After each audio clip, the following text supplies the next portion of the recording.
અને હવે વાત કરવી છે પીવાના પાણીની સમસ્યા વિશે।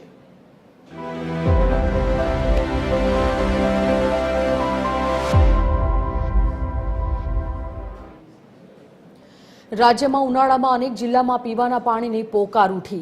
गुजरात में 2 दिवस में 93 गामों में 513 टेंकर फेरा करवामां आव्या।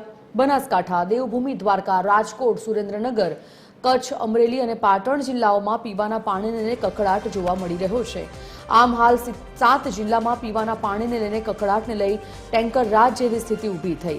31 मेना रोज 6 जिल्ला में 61 गामों में पीवानुं पाणी टेंकर मार्फते पहोंचाडवामां आव्युं, जेमां टेंकरना 321 फेरा कराया, जेमां 47 खानगी और 7 खाताकीय टेंकर दौड़ावाया छे। 1 जूने 32 गामों में 192 टेंकरना फेरा थया, तो बनासकांठा जिल्ला में अमीरगढ़, दांता, पालनपुर, वाव और सुईगामना कुल 3 गामों में 175 टेंकरना फेरा थया छे। देवभूमि, द्वारकाना कल्याणपुर तालुकाना 4 गामों में 18 फेरा, राजकोट, लोधिका और विछिया तालुकाना 7 गामों में 72 टेंकरना फेरा, सुरेन्द्रनगरना द्रागंद्राना 3 गामों में 8 फेरा, कच्छ जिल्लाना भचाव और रापर तालुका में 11 गामों में पण पीवाना पाणीना फांफा छे, जेना कारणे एक ज दिवस में टेंकरना 70 फेरा करवामां आवे छे। आ उनाळामां अनेक गामों में पीवाना पाणीनी पोकार उठी है।